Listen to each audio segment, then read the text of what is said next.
Halo, selamat pagi anak-anak. Selamat bertemu lagi dalam pembelajaran IPA di semester 2 ini.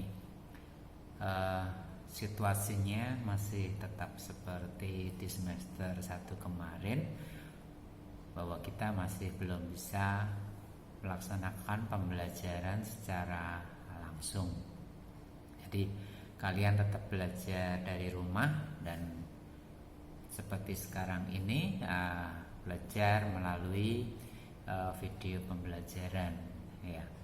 Tapi apapun keadaannya, kalian harus tetap semangat karena pandemi ini pasti berlalu. Entah itu cepat, entah itu lambat, bahwa pandemi ini pasti akan berlalu. Dan kalian tetap harus mempersiapkan masa depan kalian dengan belajar lebih sungguh-sungguh, ya. Apapun keadaannya, kalau kalian mau tetap bertahan, maka yang paling penting adalah ketekunan di dalam mempelajari hal yang penting bagi kalian di masa depan, ya. Walaupun kita belajar dengan cara seperti ini, tetap ada keuntungan, tetap ada kerugian yang akan kita alami. Karena itu, bagi mereka, bagi kita yang tidak menyerah dalam segala keadaan, itulah yang pada akhirnya nanti akan bisa tetap bertahan. Nah, anak-anakku, kita akan belajar tentang organisasi kehidupan dari sel, jaringan, organ, sistem organ, kemudian sampai ke organisme. Apa saja yang akan kita pelajari pada pagi hari ini? Nah, nanti kalian akan lihat pada video pembelajaran yang akan saya berikan bagi kalian. Tetap semangat di masa pembatasan kegiatan sosial masyarakat ini, mulai tanggal 11 sampai tanggal 25. Tetap mengusahakan kesehatan diri kalian sendiri, tetap pakai masker, jaga jarak, jaga kebersihan. Itulah yang kalian perlukan saat ini, sehingga pembelajaran ini tetap berlangsung dengan cara pembelajaran jarak jauh. Tapi tetap semangat, kalian pasti bisa untuk mengatasi hal ini. Ingat, bagi siapa yang tekun, bagi siapa yang tetap bersemangat, merekalah yang akan bertahan dalam segala situasi. Selamat pagi, selamat belajar, Tuhan memberkati. Ya, selamat pagi anak-anak. Kita akan mempelajari bab yang baru di semester yang kedua ini tentang organisasi kehidupan. Apa yang akan kita pelajari? Mari kita lihat bersama pada tujuan pembelajaran pada pagi hari ini.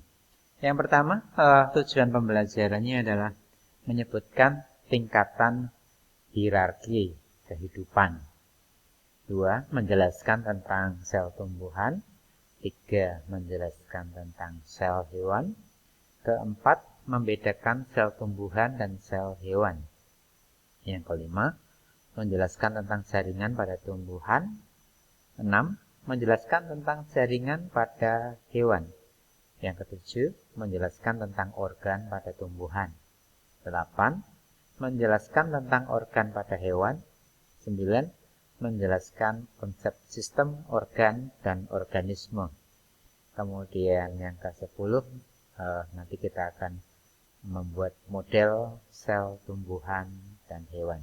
Nah, struktur organisasi kehidupan itu dimulai dari sel, kemudian jaringan, organ, sistem organ, dan organisme. Urutannya sel, jaringan, organ, sistem organ, dan organisme. Mari kita lihat satu persatu dari bagian-bagian struktur organisasi kehidupan ini, ya. Nah, sel adalah unit struktural dan unit fungsional terkecil pada makhluk hidup. Teori mengenai kehidupan, mengenai sel ini dikemukakan oleh Robert Hooke yang mengamati sayatan gabus. Karena sayatan gabus sesuatu yang mati, maka yang diamati adalah ruangan kecil kosong yang berderet-deret. Scladen dan Swan menyatakan bahwa semua organisme tersusun atas sel. Tapi yang penting di sini kalian pahami, sel adalah unit struktural dan unit fungsional terkecil pada makhluk hidup. Nah, macam-macam sel berdasarkan ada tidaknya membran inti.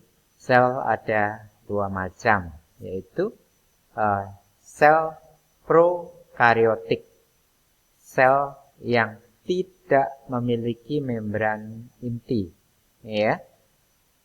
Berdasarkan membran intinya, sel prokaryotik itu tidak memiliki membran inti. Contohnya pada bakteri dan alga biru. Yang kedua, sel eukaryotik, sel yang memiliki membran inti. Misalnya pada protozoa, fungi atau jamur, kemudian pada hewan dan juga pada tumbuhan itu memiliki membran inti.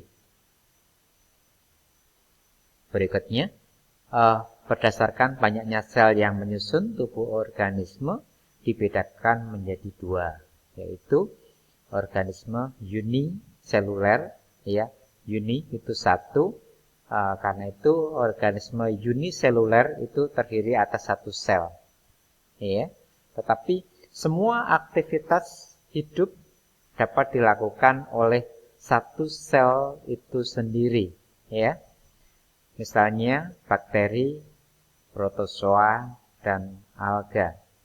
Organisme multiseluler, multi itu banyak, sehingga organisme multiseluler itu organisme yang terdiri atas banyak sel. Nah, ciri-cirinya adalah ada pembagian tugas untuk setiap organ, ya. Ini sudah ada pembagian tugas untuk setiap organ, sedangkan aktivitas hidup dilakukan oleh organ tertentu yang berperan dalam suatu kegiatan. Bedanya di sini. Kalau di sini uniseluler dilakukan oleh satu sel itu sendiri, sedangkan yang multiseluler itu dilakukan oleh organ yang berbeda-beda di kegiatan hidupnya. Contoh dari organisme multiseluler itu adalah tumbuhan dan hewan, ya. Nah, organisme prokariot dan organisme ini terdiri dari dua bagian, alga, bakteri contohnya. Nah, kemudian ini adalah sel tumbuhan, ya. Sel tumbuhan ini berbeda dengan sel hewan pada dua hal, yaitu pada dindingnya ini, dinding sel, ya, dan kloroplasnya ini. Kloroplas berfungsi untuk proses fotosintesis. Karena hewan tidak berfotosintesis, maka hewan tidak memiliki kloroplas. Dua yang membedakan itu, sel tumbuhan memiliki dinding sel dan memiliki kloroplas. Dinding sel ini membuat sel tumbuhan relatif tetap sehingga bentuknya kaku, sedangkan pada sel hewan itu bentuknya tidak tetap, ya. Jadi bentuknya ini tidak bisa kaku karena dia tidak memiliki dinding sel. Bagian-bagiannya sebagian besar sama. Nanti kita lihat apa perbedaan dari sel hewan dan sel tumbuhan secara lebih lengkap lagi, ya.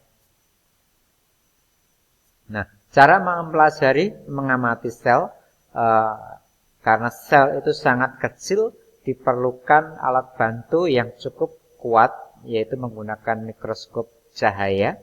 Yang kedua, menggunakan mikroskop elektron yang bisa memperbesar benda yang dilihat sampai 1.000.000 kalinya, ya. Kemudian menggunakan SEM, scanning elektron mikroskop. Nah, di sini sama, dasarnya menggunakan mikroskop elektron, ya. Nah, yang berikutnya menggunakan transmission elektron mikroskop, ya. Ini cara-cara mempelajari sel. Sel hewan, sel tumbuhan memiliki persamaan dalam beberapa organel sel, antara lain membran plasma semua punya, baik sel tumbuhan maupun sel hewan. Membran plasma tidak sama dengan dinding sel. Membran plasma ini lebih kecil dan lebih transparan begitu, ya. Kemudian nukleus, inti sel itu semua punya. Sitoplasma, retikulum endoplasma, kemudian aparatus Golgi atau disebut badan Golgi, kemudian ribosom, lisosom, ya. Ini yang dimiliki oleh sel tumbuhan dan sel hewan, ya. Peroksisom dan mitokondria, kemudian vakuola. Cuman bedanya vakuolanya ini berbeda besar dan kecilnya, ya. Nah, ini persamaan sel tumbuhan dan sel hewan, ya. Nah, kemudian membran plasma tersusun dari bahan lemak dan protein. Ini fungsi dari bagian-bagian sel sisi luar, bersifat hidrofilik, suka air, artinya dia mudah menyerap air. Bagian dalamnya berbeda, dia bersifat tak suka air. Jadi ada dua lapisan pada membran plasma ini, yang bagian luar dan bagian dalam yang sifatnya berbeda. Yang ini mudah menyerap air, yang ini tak suka air atau lebih sulit dilewati air, begitu. Nah, fungsi utamanya adalah membatasi bagian sel dengan lingkungannya. Ini fungsi utama dari membran sel, ya. Nah, fungsi lain, tempat keluar masuknya ion, molekul serta senyawa lain dari dan ke dalam sel, memberi bentuk dan kelenturan sel, ya. Kemudian bersifat selektif, permeable, dia yang menyeleksi zat-zat yang bisa masuk dan yang tidak bisa masuk, bisa keluar dan tidak bisa keluar dari dalam sel itu sendiri. Nah, inti sel pada eukariotik memiliki membran inti, mengandung anak inti, nukleolis, dan kromosom. Fungsi inti sel mengendalikan metabolisme sel, menyimpan informasi genetik, mengatur ekspresi gen, tempat terjadinya replikasi dan transkripsi, mengatur segala aktivitas sel. Itu fungsi dari inti sel atau nukleus, ya. Sitoplasma yang merupakan cairan sel terdapat di dalam sel namun di luar membran inti, ya. Terdiri atas air, garam, molekul organik. Di dalamnya terdapat organ sel, antara lain mitokondria, ribosom, badan Golgi, lisosom, dan retikulum endoplasma. Nah, ini adalah perbedaan sel dan hewan dan tumbuhan secara lengkap, ya. Nukleus, nukleolus, ribosom, RE, retikulum endoplasma halus, retikulum endoplasma kasar, badan Golgi, mitokondria, lisosom, kloroplas, dinding sel, vakuola, dan sentriol. Perbedaannya di sini, ya. Pada lisosom tumbuhan nggak ada. Pada lisosom pencernaan makanan, ya. Pada tumbuhan tidak ada, sedangkan pada hewan ada, karena tumbuhan tidak memerlukan untuk mencerna makanan. Sedangkan kloroplas dan dinding sel pada hewan tidak ada, pada tumbuhan ada, ya. Kemudian sentriol untuk pembelahan sel pada tumbuhan tidak ada, pada hewan ada. Ini perbedaan secara lengkap tentang sel hewan dan sel tumbuhan. Perhatikan di sini pada retikulum endoplasma, ya. Nah, kantong pipih 2 lapis membran menutupi sebagian besar sitoplasma. Nah, terdiri dari 2 tipe, halus dan kasar. ya. Halus tanpa ribosom, yang kasar dengan ribosom. Nah, merupakan kantong pipih bertumpuk fungsinya untuk memproses protein dan molekul yang lain akan dibawa ke membran sel. Ini adalah fungsi dari badan Golgi atau aparatus Golgi, ya. Berikutnya, nah, fungsi ribosom, fungsinya tempat berlangsungnya sintesis protein. Terdapat bebas dalam sitoplasma dan di permukaan retikulum endoplasma, ya. Nah, inilah bagian-bagian dari sel itu. Ini pada sel hewan. Setiap makhluk hidup tersusun atas sel, ya, karena sel merupakan komponen penyusun tubuh makhluk hidup. Makhluk hidup yang tersusun atas satu sel, uniseluler. Makhluk hidup tersusun atas banyak sel, multiseluler. Setiap sel mempunyai organel-organel yang mampu menjalankan fungsinya untuk hidup. Jadi, sel merupakan unit struktural dan fungsional terkecil dari makhluk hidup. Iya, saya ulangi. Sel merupakan unit struktural dan fungsional terkecil dari makhluk hidup. Nah, ilmu biologi yang mempelajari tentang sel itu adalah sitologi.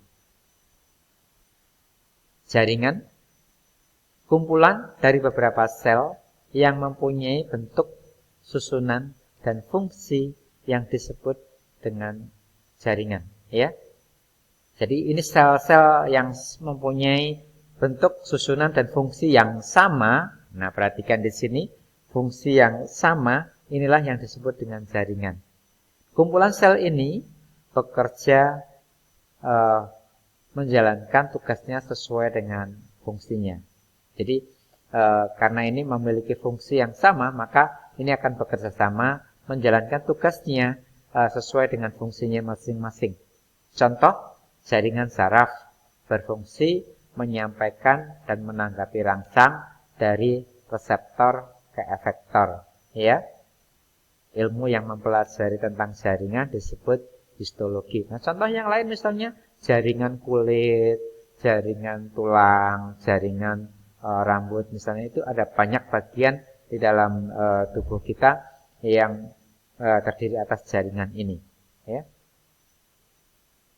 Organ adalah kumpulan dari beberapa jaringan yang berbeda-beda dan menjalankan fungsi yang sama. Contoh, organ kulit terbentuk oleh beberapa jaringan yang berbeda seperti jaringan epitel, jaringan otot, jaringan darah, dan jaringan saraf. Nah, keseluruhan jaringan tersebut bekerja sama menjalankan fungsinya seperti melindungi tubuh. Itu yang disebut dengan organ, ya. Nah, yang berikutnya kita akan lanjutkan lagi, perhatikan. Baik, yang kemudian setelah sistem organ, setelah organ kita masuk ke dalam sistem organ.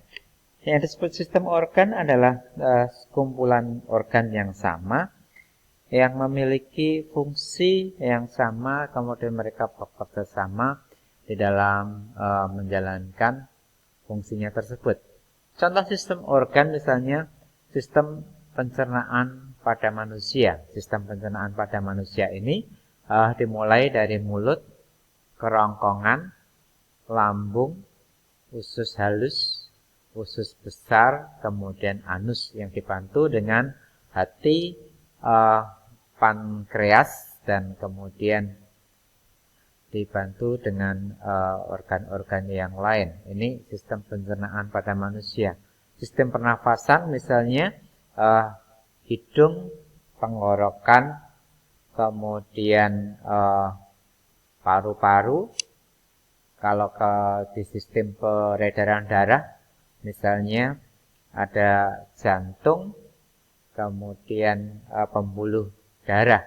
Itu sistem organ pada manusia, ya. Kemudian kalau sistem ekskresi atau sistem pengeluaran zat sisa itu misalnya dilakukan oleh paru-paru, hati, kemudian kulit dan ginjal yang masing-masing mempunyai fungsi yang berbeda-beda. Nah, semua fungsi dari sistem organ ini akan melakukan tugasnya bersama-sama di dalam apa yang kemudian disebut organisme, ya, atau organisme sering disebut sebagai individu, merupakan organisme tunggal yang tersusun oleh kumpulan sistem organ. Nah, adanya berbagai sistem organ yang fungsinya berbeda-beda, kemudian melakukan tugasnya masing-masing, akan membuat suatu individu atau organisme yang melakukan hidupnya dengan baik. Contoh dari organisme itu, kalau di sini ditunjukkan contoh hewan, elang, harimau, orangutan, bisa juga pada tumbuhan, misalnya tumbuhan mangga, pepaya, pisang, itu yang disebut dengan organisme. Nah, jadi itu yang bisa kita pelajari pada pagi hari ini, ya. Nah, tugas siapkan modul untuk membantu mengerjakan latihan soal kalian. Jadi setelah kita mendengarkan penjelasan tadi, siapkan modul membantu mengerjakan latihan soal, kemudian kerjakan latihan soal pada Google Classroom seperti biasanya, ya. Dan ingat, kerjakan soal dengan sungguh-sungguh karena setiap tugas masuk dalam penilaian, ya. Satu keuntungan kalian di dalam mengerjakan tugas-tugas ini adalah kalian bisa membuka buku latihan, bisa membuka modul, bisa membuka buku cetak, bisa membuka pulpena untuk bisa mengerjakan tugas-tugas kalian dengan benar. Ingat, jangan asal mengisi, ya. Kalian sedang mempersiapkan masa depan kalian, tidak kemudian melakukannya dengan asal-asalan. Semua perubahan itu ada yang menguntungkan, ada yang merugikan. Salah satu keuntungan pada tugas-tugas ini adalah kalian bisa mencari bantuan dari sumber-sumber yang lain, ya. Jangan pernah menyerah dengan keadaan, karena keadaan apapun kita harus tetap berusaha semaksimal mungkin untuk dapat melakukannya dengan baik dan dengan nyaman. Selamat pagi, selamat mengerjakan, Tuhan memberkati. Sampai ketemu pada bab yang berikutnya di minggu depan. Selamat siang. Ingat, patuhi dan jadikan kebiasaan.